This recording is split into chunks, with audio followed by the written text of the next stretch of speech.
Otra línea de investigación en nuestro laboratorio es la regulación de la actividad de proteasa durante la cicatrización corneal. Ya no hace falta más introducciones. De nuevo, aquí seguimos trabajando con galectinas, que son moléculas que se pegan a carbohidrato, forman látices y tienen propiedades para traducir señales o función de barrera. De nuevo, estos son los datos que conseguimos, que galectina 3 es una de las más altas en superficie ocular.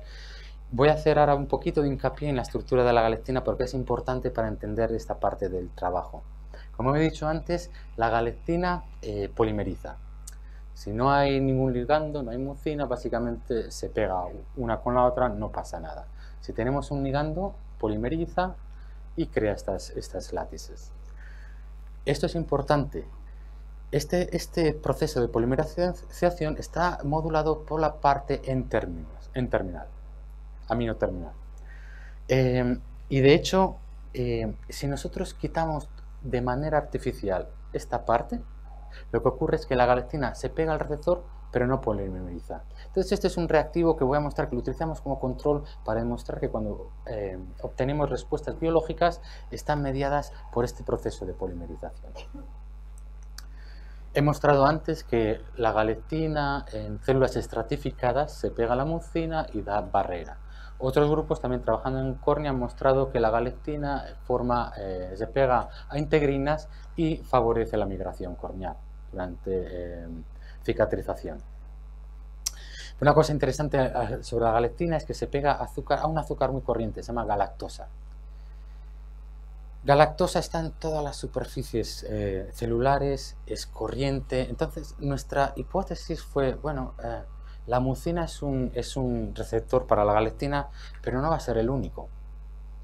No, porque galactosa es suficientemente común como para estar presente en otros receptores de la galectina. Entonces, la hipótesis nuestra en este momento fue, vamos a intentar encontrar otros receptores para la galectina y ver qué está haciendo la galectina en córnea. Entonces, hicimos unos ensayos de espectroscopía de masa, pero vamos, resumiendo, lo que encontramos es una molécula que se llama CD147. CD147, como pueden ver aquí, este es un epiflap, es un epitelio corneal. Esta se expresa en la superficie, en las células basales, y básicamente mostramos que colocalizaba con la galectina. Entonces, de nuevo aquí tenemos otra interacción. ¿Y qué ocurre en esta interacción? Primero voy a definir qué es CD147. Entonces, CD147 es un inductor de respuestas patológicas. Ya no estamos hablando de fisiología con las mucinas, ahora estamos hablando de respuestas patológicas. Entonces, lo que induce son metaloproteinasas. CD147, lo esperábamos, es una proteína que está glucosilada y que favorece procesos de remodelación en tumores. Entonces, nosotros pensamos, bueno, este es un receptor que básicamente está hablando con la galectina y está induciendo respuestas patológicas. Entonces decidimos estudiar un poquito más este proceso. Y ahora lo que estamos cambiando ahora de un epitelio estratificado, donde trabajamos con células estratificadas. Esto es un cultivo monocapa, que básicamente estamos intentando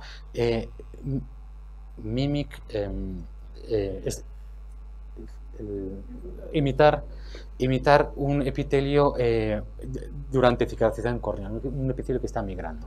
Entonces, para estudiar el papel de CD147 en córnea, lo que hicimos, lo primero echamos galectina 3 a cultivos en monocapa de células corneales. Hicimos dos cosas: echamos la galectina 3, que tiene la capacidad de polimerizar, y echamos la galectina 3, que es truncada y no puede polimerizar, pero se une al receptor. Y esto es lo que observamos. Una cosa bastante interesante. Lo que observamos es que cuando galectina 3 estaba presente y podía polimerizar, las células se separaban. Aquí pueden ver, no hay mitosis, se separan unas de otras, se vuelven locas. Aquí, sin embargo, siguen normales, no se separan, hay mitosis. Nos quedamos asombrados. Digo, básicamente, echando una proteína recombinante, podemos hacer que un epitelio básicamente se disuelva. Y de nuevo, es importante reconocer que estaba mediado por la capacidad de polimerización de la galectina. Esto pensamos, esto tiene que ser importante durante la cicatrización corneal, porque durante la cicatrización corneal una de las primeras cosas que pasan es que la célula tiene que hacer rearrangement, se tiene que mover, tiene que disolver uniones interepiteliales para poder empezar a migrar. Entonces lo que estamos viendo aquí es que la galectina 3 en células monocapa estaba básicamente facilitando ese proceso. Entonces es un sumario de lo que pasa. Con la galectina 3 se nos separaban las células, con el mutante no se separaban. ¿Qué pasaba en este proceso con este nuevo receptor que acabábamos de caracterizar? Lo que vimos es que en células normales, donde no hay separación, no están tratadas con nada, el receptor estaba en la superficie ocular, pero no se estaba multimerizando.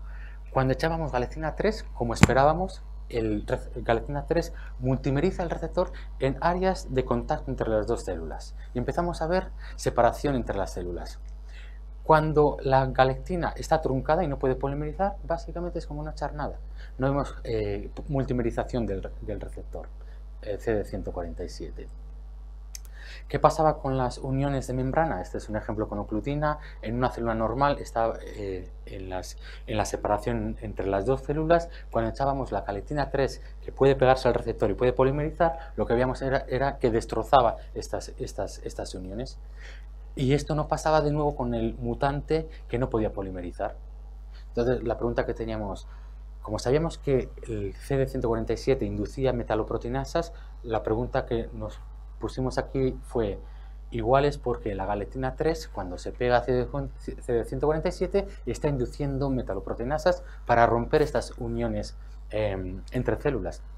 Y aquí está la respuesta. Efectivamente, cuando incubábamos las células con concentraciones incrementantes de galectina 3, una expresión enorme de metaloproteinasa 9. Este es un control con un inhibidor, pero vamos, nos vamos a fijar en esta banda. Básicamente lo que vimos es que galectina 3 estaba pegándose a este receptor y estaba activando la respuesta de proteasa. Este es un nuevo experimento en el que mostrábamos con otra técnica en que cuando añadíamos galectina 3, esta es actividad de proteasa, y cuando cogíamos la misma galectina y utilizamos un inhibidor de proteasa, se perdía la actividad de proteasa. Pero lo importante aquí es que cuando echábamos galectina 3 veíamos separación entre las células.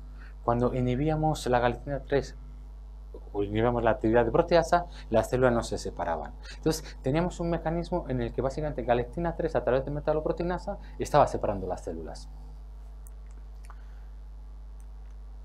No vamos a entrar en detalles, pero aquí lo que hacíamos es mostrar que el efecto de galectina en inducir metaloproteinasas depende de CD147. Y básicamente, para sumarizarlo, aquí está de nuevo, cuando echamos galectina 3, esta proteína, vemos actividad de proteasa. Si en las mismas condiciones nosotros de manera molecular quitamos el CD147, no lo vemos. Entonces, de nuevo, esta fue la prueba de que galectina 3 estaba induciendo metaloproteinasa a través del clustering de la multimerización de CD147. Todo esto era en vitro, entonces decidimos movernos a un sistema en vivo con ratones y probar lo mismo. Entonces aquí lo que tenemos es ratón córneas en las que hemos hecho una herida, y lo que vamos a ver es que cuando se hace una herida, la cantidad de galectina 3 en el epitelio que migra incrementa enormemente, que es consistente con la idea de que la galectina está preparada para reconocer al receptor CD147 e incrementar la producción de proteasas. Entonces lo que vemos aquí es colocalización de galectina 3 y este receptor en las células que necesitan básicamente cierta flexibilidad para empezar a migrar, para cubrir ese epitelio. Y aquí de nuevo vemos que galectina 3 y CD147 colocalizan en áreas que necesitan romperse, como lo veíamos en vitro. Y básicamente, ¿qué pasaba con la expresión de metaloproteinasas? Para eso utilizamos un ratón, un knockout para la proteasa, ¿no? Es un ratón básicamente que se le puede borrar el gen y no produce la galectina 3. Entonces, en condiciones normales sabemos que cuando hacemos una herida en córnea hay actividad de proteasa, que lo podemos ver en verde. Si nosotros cogemos el mismo ratón, hacemos una herida y le quitamos esta molécula, la galectina 3, no hay proteasas. Entonces, básicamente lo que concluimos con este trabajo es que hemos identificado por primera vez un nuevo receptor para galectina 3 y que básicamente la multimerización de este receptor por galectina 3 es importante para separar las células, ¿no? Y es un proceso que depende de CD147. Entonces, sabemos que hay enfermedades, erosiones corneales recurrentes en los que la proteasa está continuamente activada.